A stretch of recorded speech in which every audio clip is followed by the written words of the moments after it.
سلام دوستان، امروز میخوام بهتون یه غذای خوشمزه و اصیل گیلانی یاد بدم به اسم چخردمه. اگه میخواین این غذا رو یاد بگیرید تا آخر این ویدیو با من باشید. خب دوستان، ما برای تهیه این غذا به 4 تا 5 عدد پیاز متوسط احتیاج داریم. کاملا پوستشو میگیریم، از وسط دونیم میکنیم و میریم برای خرد کردن پیاز به صورت نگینی. هرچی پیازتون ریزتر باشه غذا خوشمزه تره.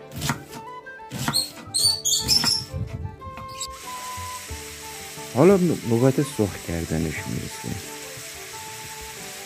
یه 5 دقیقه اول تفت بدید، بهش زردچوبه اضافه نکنید.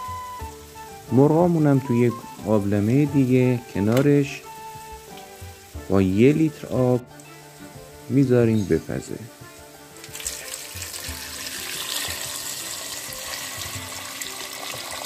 بعد از 5 دقیقه بهش زردچوبه اضافه کنید، یا به اصطلاح وقتی شیشه‌ای شد پیاز بهش زردچوبه بزنید. زودتر نزنید که پیازتون میسوزه.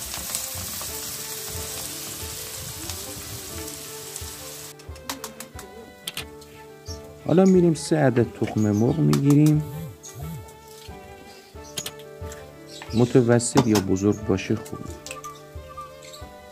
بعد اینا رو هم میزنیم کاملا غلیظ بشه و وقتی پیازامون سرخ شد بهش اضافه میکنیم. میتونید تخم مرغ هم بیشتر بزنید. سر تاوه رو بذارید با شعله کم که تقریبا شبیه کوکو بشه. غذامون هم که در حال آماده شدنه. نمک، فلفل و زردچوبه بهش اضافه میکنیم. وقتی پیازمون آماده شد میتونیم به چند قسمت تقسیمش کنیم.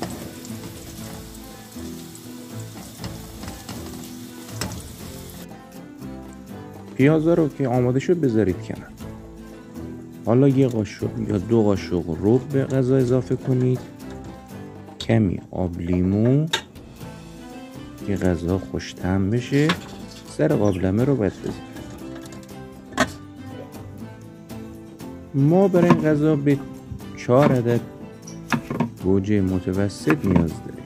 گوجه ها رو میتونید به این صورت چند تکه خرد کنید و به غذا اضافه کنید و بذارید یه 10 دقیقه دیگه به جوشه. غذاتون خوش‌طعم‌تر بشه. بعد از 10 دقیقه میریم پیازا رو بهش اضافه کنیم. به این صورت همه جای غذا این تقریبا کوکوی پیاز رو بذارید. کمی هم فشار بدید که با آبش قاطی بشه. چند دقیقه بعد غذا آماده است. نوش جان. لایک و سابسکرایب یادتون.